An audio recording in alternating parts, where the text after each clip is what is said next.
Hello, AUC medical students. I'm Steve Wine, and I'm professor of psychiatry and director of global medicine at the University of Illinois at Chicago College of Medicine. I've spent the past 25 years doing research, service, and training concerning trauma and migration impacted individuals and populations.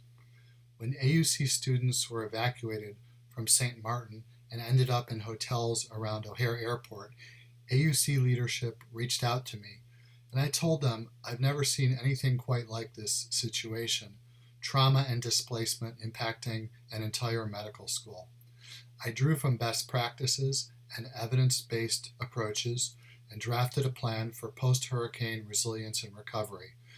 And I've been working with AUC leadership and the wellness and counseling team in its implementation. Together we decided to make this video to brief students on some important issues.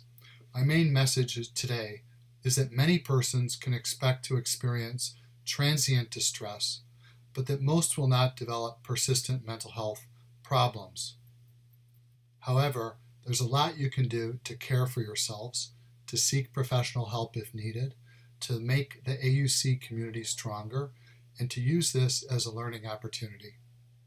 What are common disaster and displacement consequences? Hurricane Irma exposed some students to traumatic experiences, which means that they were exposed to death, threatened death, actual or threatened serious injury. Now we know from our work with disaster survivors, combat veterans, and crime victims that traumatic events can lead to particular kinds of psychological problems. But in addition to trauma exposure, Hurricane Irma also resulted in exposure to what we call displacement stressors, which are caused by the circumstances of involuntary migration, and which can be associated with things like weakened social integration, reduced community resources, and sense of powerlessness. AUC students have been exposed to both traumatic experiences and displacement stressors. Now, based on what we know from other experiences, we can expect a range of emotional distress, behavioral problems, or mental health problems in individuals. Let me first describe the kinds of things people may experience. You may feel emotionally anxious or fearful, overwhelmed by sadness or crying, angry, guilty, heroic, like you can do anything, or like you have too much energy or no energy at all. Disconnected, not caring about anything or anyone, numb, unable to feel joy or sadness. You may have physical reactions such as having stomach aches or diarrhea, headaches, or physical pains for no reason, eating too much or too little, sweating or having chills, getting tremors or muscle twitches, being jumpy or easily startled. And you may have behavioral reactions such as trouble falling asleep or staying asleep or sleeping too much or trouble relaxing. You might have an increase or decrease in your energy or activity levels. You might use alcohol, tobacco, or drugs or prescription medicine in an attempt to reduce distressing feelings or to escape.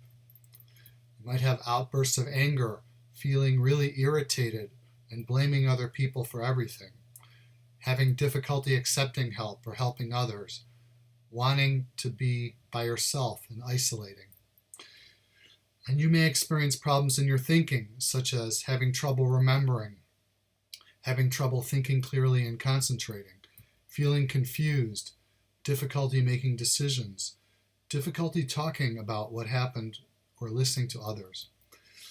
Now, most people will experience transient emotional distress or behavioral problems. This is likely to diminish within the first several weeks, but it may reappear at times of distress, such as moving or exams. But these people are not really necessarily at risk for developing a longer-lasting mental disorder. Now, a minority of persons, perhaps between 10 and 20%, are likely to develop what we call common mental disorders, such as anxiety, depression, or post-traumatic stress disorder. And these would likely begin after the first month and persist beyond then. Epidemiologic studies suggest that there are certain factors that could place someone more at risk for having one of these common mental disorders, such as prior trauma exposure, prior psychiatric history, greater level of exposure, greater loss, low social support, or additional stressors. I stress that these are not absolute predictors. Nonetheless, they can be used to heighten our awareness about certain persons who might be at more risk and who could benefit from closer monitoring or from additional support. One fact that makes all of your situations unique is that medical students are already under very high stress due to academic demands and being away from home, and this can certainly compound these problems. One thing you can do is to identify and monitor if you have signs of distress. How can students get assessed? In psychiatry, we believe that it's important to use standardized measures to assess persons through screening. So two measures that we're using in this case are called the GHQ-12 and the Primary Care PTSD Screen. And the wellness counselors are trained to screen persons with these instruments and to assess for common mental disorders and other signs of distress. And we can also repeat them later to see if a person has improved. You can do the same for yourself. How can students care for themselves? Well, one key strategy for preventing and managing these problems is what we call self-care. Suggested self-care strategies include the following: setting realistic goals, getting adequate rest and relaxation, maintaining positive connections with close friends and family, maintaining physical health, balanced nutrition, adequate sleep, exercise, and recreation, the use of positive forms of self-expression, such as drawing, painting, cooking, outdoor activities, maintaining spiritual connections through church or meditation or yoga, emotional and social support from close family and friends, exercise once daily or in smaller amounts throughout the day. Even taking a walk or gently stretching or meditating can help. Music is a way to help your body relax naturally. Play music timed to the breath or your heartbeat. Create a relaxing playlist for yourself and listen to it often. Avoid caffeine, tobacco, and alcohol, especially in large amounts. Their effects are multiplied under stress and can be harmful, just making things worse. Another important strategy is what we call slow breathing.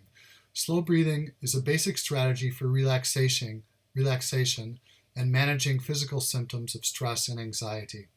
You see, when we feel stressed or anxious, our natural response is for our breath to quicken, and oftentimes we don't even notice it, but we notice the after effects: a headache, tiredness, dizziness, chest pain. By slowing the rate of breathing and taking breaths from the stomach instead of the chest, we're sending a message to our brain to relax and be calm. And the brain tells the rest of the body, like the muscles and heart, and the whole body begins to relax. So learn how to do slow breathing. How can students obtain counseling or clinical care? Students who are in distress can reach out to the wellness counselors or to their faculty advisor. To schedule an appointment with an AUC wellness counselor, email wellness@aucmed.edu. You'll be seen by Laura Cobb, Sam Schwarzer, or another counseling team member on site. The point is, there's no need to suffer with these kinds of symptoms. If you've tried these self-care strategies and you're still in distress, then there are good treatments that can help. You don't need to let these conditions get in the way of your school or your relationships or enjoyment of life. People who get treatment improve their quality of life.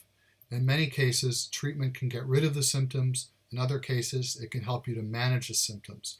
It can also help you to make sense of the trauma and displacement, to learn skills to better handle negative feelings, including anger, to reconnect with people that you might feel isolated from, to improve concentration and cognitive skills, and to set goals for activities in school that you can handle. There are some reasons why people might not seek care right away. They might be avoiding reminders of the traumas. They might believe that they'll get better on their own. They might not know that treatments work. They might think that services are for other people but not for them. Or they might be afraid of the stigma associated with treatment. So people might try to hide the problem or not admit that they need care. But we really think that anxiety, depression, PTSD is not something to be ashamed of. The best thing you can do for yourself is to take control and to get help. In my medical school, the majority of students sought and received psychotherapy, and many, like myself, considered it helpful and necessary, both in terms of our emotional and professional development. How can students learn and build knowledge regarding disasters? Though nobody would have wished for the hurricane and its consequences, this firsthand experience by students means that it's now and forever a part of your lives as individuals, as young doctors in training, and it's part of AUC forever. On the one hand, it's a major disruption to your medical education, and it may make you feel disempowered or frustrated. But one of the most valuable lessons I have learned from watching many trauma survivors, including those who are practitioners, scientists, activists, and artists, is to try to embrace the experience and learn from it. From that perspective, your experiences can actually create incredible learning, service, and research opportunities that can contribute greatly to your education, to your development and identity as a physician, and to the academic mission of the medical school. That's why I have suggested to AUC that they actively encourage and facilitate this and encourage you to embrace it. Here's some practical steps you can take. Educate yourself on disasters and their consequences by doing independent reading. I've passed on a list of books and papers. Write a scholarly paper on disasters. Conduct research on disasters, either on the medical school and its people or on the people of St. Martin.